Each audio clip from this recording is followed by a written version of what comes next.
Good evening, everybody, and welcome to a special presentation of Warchant TV. Day one of FSU Fall Camp is in the books, and I'm joined by the Silver Fox next to me. He's Irish O'Fell, the managing editor of Warchant.com. Just got done with interviews, practice side. Ira, I left you about a half an hour ago. Sorry to leave you in the lurch there, but let's get an update before we do the big practice overview of what we saw today. Mike Norvell, I believe it was Jordan Travis, Trey Benson, Jared Verse, all spoke to the media after practice. What did you gather from those fellows as day one was in the books? Yeah, I think they were all, it's very routine now for them. Those are three veteran football players that Jordan Travis has now been to, I guess, 6 preseason camps. Trey Benson, Jared Verse, not as much, but they're definitely veterans as well. So it was, probably fitting for them to come out and talk. And they were impressed. I think they were impressed by the young guys. They felt like it was a very focused practice, a lot of energy, a lot of good spirit, a lot of good competition, and a lot of high hopes. Jared Verse is Jared Verse. I mean, he feels good about himself, and he's going to let you know he feels good about himself. Trey Benson's a little more humble, and Jordan Travis is pretty quiet. But all three of them, I think we're really happy about the first day of practice. We're rolling footage right now of day one of practice. You see Robert Scott was there in the opening shot. FSU starting left tackle for the last several years. Back at practice, Keon Coleman wearing number 4 in white for Florida State. The practice get-ups are a little bit different. They got the nameplates on the back, so it's a little bit easier for us media types with the first practice of camp. But Ira, as we're watching the footage that Aslan shot from practice today, what are some of your first observations of seeing underwear football, if you will, for day one of acclimation? Yeah, that's probably the only downside to it is, you don't really get a great feel for the trenches yet. Tom Lang doesn't know. You won't be able to break out your in the trenches feature just yet. With the guys not in full pads. But you get a sense of some of the, the guys burst on the defensive line and some of the body changes. You pointed out a couple of body changes to me that were in the positive realm. And then also, I just liked a lot of the competition between the secondary and the receivers. I thought there was some really good competition there. It will continue to get better and better. But the one thing I mentioned in the stand-up that Jeff and I did was that, there was a lot of energy, and Mike Norvell was high on the energy of the practice, but it also seemed to be, just very efficient, kind of a professional approach. You could tell this is a mature program now with mature football players, and there's so many guys who even had big roles last year, but it was their first year in the program. So now when you see a Trey Benson or a Greedy Vance or a Zaire Thomas or even Johnny Wilson, those guys who have been in the program for 2 years now, you just see a different level of comfort and maturity out of them. We're also joined, I believe that's the press box of Dick Hauser Stadium. Oh, man. Look at this. We've got the band together. Corey Clark joining. And Corey, Ira just went over his first observations, his thoughts on day one. I know you just put together observations for us on warchant.com. That article is going to go live momentarily if it's not already. Your thoughts after day one of Florida State fall camp? Well, I don't want to give too much away. I want people to have to pay for it over at warchant.com. you guys understand it's a business, right? We can't give it all away. Look, I thought the defense completely dominated the day, but as Norvell said, afterwards, and Jordan Travis did too, to a certain extent, like that was kind of expected. It was the first time they saw different looks. They had these summer workouts, but it's straight man. It's not really concepts. It's just you're going up against dudes. Now you're actually having to go up against a defense that's scheming to try to stop you. And I thought the passing game was off all day. But I also thought some of that had to do with the defense. It wasn't just Jordan Travis or missing throws or guys dropping passes. Renardo Green kind of dominated Johnny Wilson. Renardo Green was really good. They had 3 50-50 balls. Renardo Green knocked them all down, kept them from catching all of them. And not many people do that. And then I thought, I thought the defensive line, it's hard to tell, right? They're not in pads. Correct. But Gerald Jackson certainly had a couple of glimpses where he was in the backfield blowing stuff up immediately. And overall, I just thought the offense, the passing game in particular, just didn't do a whole lot. But again, that was to be expected. Can I follow up on that real quick? Yeah, go for it. I don't know what you guys, that was one thing that surprised me is how much they did throw at them defensively. Like that didn't feel like a first practice. Yep. You saw a lot of exotic things, right? Yeah, I would agree with that 100%. It looks like they've learned a lot, especially in the secondary in one offseason. Saw some more complex concepts. I believe that position coach Patrick Surtain told you, Corey, that he wanted zone eyes. That's the terminology that he wanted from his defensive backs. That even though in this day and age of college football, you're going to have to cover through somebody's hands at times, you're allowed to turn your head around and find the football. I thought they did a much better job of that today. And one name that came up, I saw that we tweeted about it on our Warchant.com account, Edwin Joseph, the true freshman. He wears number 13 in garnet, guys. I thought he was all over the place. Ira, you're pumping your fists. Yeah, man, I was impressed by him. I was worried about it when Mike Norvell didn't mention him when he mentioned the young DBs yesterday. I thought he might be more of a safety, but they've got him in nickel. Mike Norvell said that that's where they're going to play him. And, dude, that kid, I saw when he first came out and returned punts, I was like, that's a lot bigger dude than I expected. And then when you see him, how agile he was, some of the plays he made on the ball, dude, I mean, that guy, it's not going to take him long to get on the football field. Yeah, he was really impressive. He had a really impressive breakup in 7-on-7s.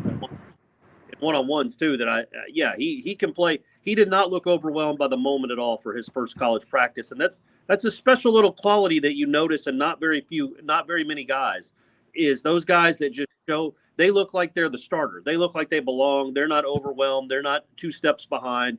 And he's competing. Like he's not just like, oh, there's the ball. I hope I get there. That's my ball. I'm going to get it. Now he didn't get an interception. But that's a great break on the ball. And yeah, he showed me something for sure. And the defense had its moments for sure and dominated. But although they didn't do much in 7-on-7 and 11-on-11s, Keon Coleman's the truth, gang. He was the very first play I walked into the IPF. He was beating Fintrell Cypress for a 40-yard pass down the sideline. And it was good. And I thought Fintrell had a good day. It was just really good coverage, and it was a really good adjust. I mean, it was good coverage. It's a nice ball and a really special adjustment to go make that catch. And then he also beat, I think, Cypress again on look, man, it was a triple move comeback that Cypress had good coverage the whole way, but it was still a 12-yard completion. He comes in and out of breaks really quick. He's got obviously exceptional ball skills. He was really, really impressive. And a lot of physicality on that kind of play, which is impressive. Hey, guys, so if it's cool with you, Tom, I'm going to tap out. If Corey's got it, I'm going to go read his observations, if that's cool. There we go. That's what we make each other better here at Warchant.com and Warchant TV. Ira, thanks, man. Appreciate it. So he's gone now, Corey. Yeah, the observations aren't done yet, so he ain't reading nothing. I've been great to you. Joke's on you, Ira. Corey, we put up a couple of photos of Keon, but just, one more time. First impression, he checks the boxes, yeah? He does. And, I was telling you when we were looking at him, number one, he looks like a 90s receiver. He looks like one of these receivers that you saw in the 90s Florida State team. But he has such a fluid, athletic body. You can tell he plays basketball, or he did. I mean, he is just a different kind of athlete. He has a chance, man, to have and look, it's one practice, not in pads. I'm not predicting a Bolitnikoff. I don't even know if he'll be the number one receiver on the team. In fact, he probably won't. But man, what an addition this guy should be for this offense. That's really impressive stuff. I thought I saw just physically, athletically was really cool. Was really good stuff. You can see that, folks. If you're not used to the roster numbers yet, he's wearing number 4 for Florida State. You'll see a lot of number 4 in white during practice. That's Keon Coleman. Behind him in this photo on the screen, number 7 in white, Destin Hill. Not only does he exist, he has now completed a practice at Florida State University. Congratulations to Destin. Corey, your thoughts on him after day one? Because to me, I'll start very quickly. He's a freshman in name only. It's been a few years since high school. He looks like a mature upperclassman body type-wise, but go ahead. What do you think? Yeah, and it's probably just the number, but I saw a little Lavernius Coles in there, man, just wearing the number 7.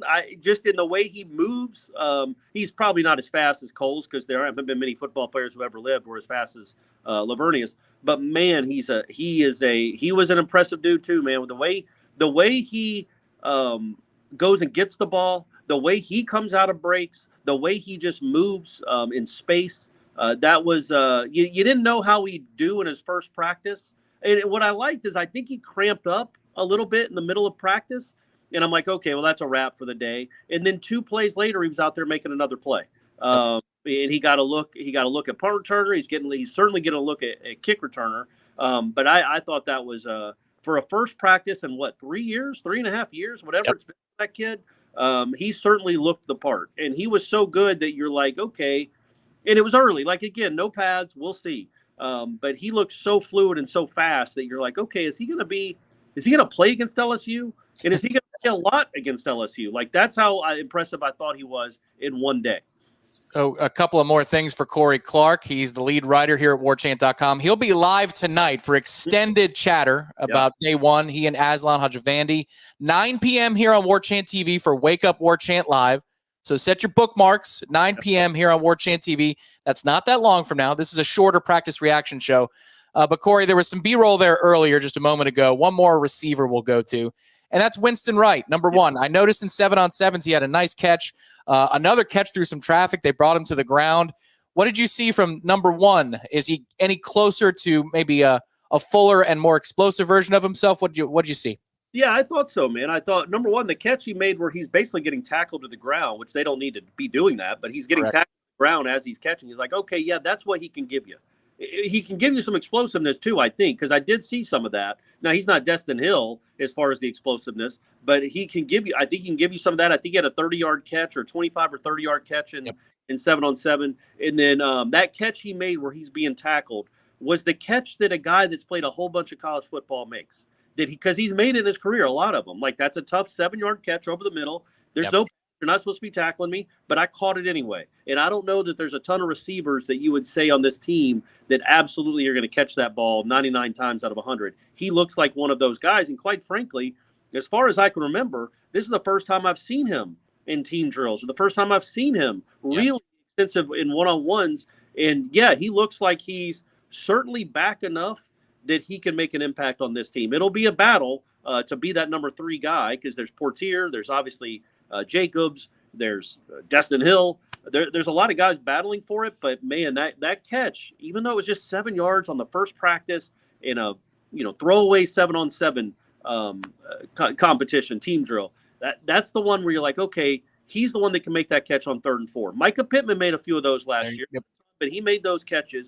And Winston Wright, at worst, can be that kind of guy, and he might be a lot more than that if he can regain that top end speed, and he certainly looked close to it. But again, it's hard for us to even say because we never got to see him up close when he was at full speed. This is the first time we've seen him actually running around with his teammates full speed, and it certainly looks like he can play. I thought the way you put it best towards the end, or put it towards the end, was the best, because if you could think about a recent example, folks out there, Micah Pittman catching through traffic, I thought it was very similar to a lot of those that we saw from the former number 4 at Florida State. So let's go to one defensive player who removed the green jersey, put on a garnet jersey, Corey. That's Braden Fisk, number 55. Again, we saw him in spring in uniform, but he was unable to participate. This isn't quite full pads yet, but the kid looks like he's ready to go and in shape to help fortify that defensive front. Yeah, I mean, I think I don't know if he's going to start, but he's going to play a lot. And yeah, again, I keep having to couch this and qualify it. They're not in pads. So there's no tackling. Not that they would bring guys to the ground anyway, but they're physical. I mean, they're pushing each other around, right? They're not just sitting there playing patty cake. They are trying to move people. But overall, you can only gauge so much from days without pads when you're looking at a football player. That said, like you said, he certainly looks the part and he moves. He can really move for that size. I'm really interested to see, once the pads come on, what that looks like. How much is he in the backfield? Is he making the same amount of plays that Daryl Jackson's making, or Joshua Farmer's making? Because I thought Farmer had a couple nice plays, and Daryl Jackson was just Daryl Jackson. So if Fisk can be that guy too, or a reasonable facsimile, then yeah, man, they've got, and Jackson gets that waiver. Heavens to Betsy, if that happens, you've got 4 guys in the trenches in that middle of the defensive line that can really play, because I think he is going to be a guy that plays a lot for them.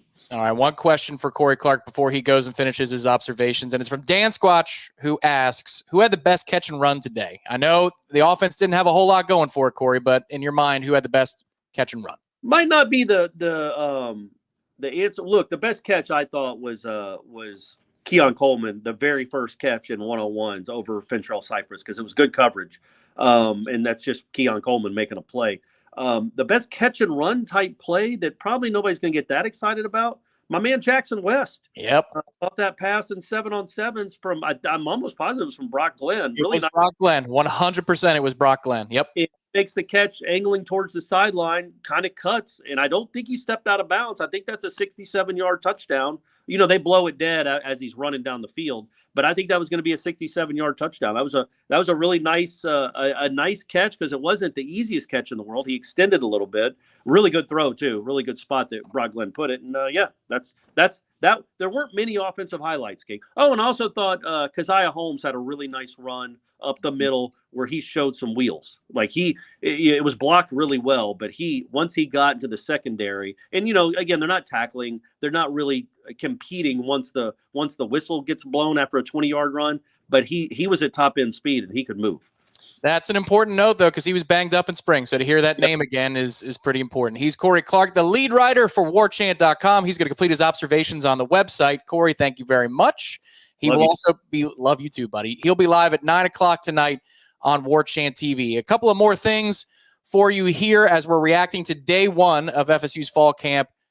We've got a sale for you. If you haven't become a member, as my phone talks to me, of Warchant.com, head over to the website right now. New member special only, $1 for 1 month or 25% off an annual subscription to Warchant.com. Between practice starting, the games, and just a little over a month with LSU and Orlando kicking off the season, conference realignment. I mean, now is the time to get involved at Warchant.com. And also remember that you save on every purchase from Garnet and Gold when you are a Warchant.com member. 10% off of every purchase from Garnet and Gold, and we will do flash sales once a month.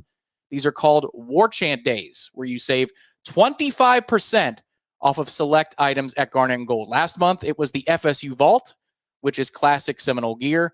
So again, the membership at Warchant pays for itself. Head over to the website. Now is the time.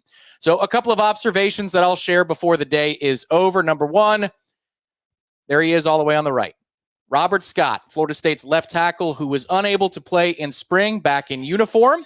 And he obviously has gone through all the warm-ups and all the regular drills in practice as acclimation is underway. So Robert Scott, check. That's good to have him back in the fold. Braden Fisk, we just talked about him, Corey and I. Check at defensive tackle. He was in a non-contact jersey throughout spring. He was recovering from shoulder surgery.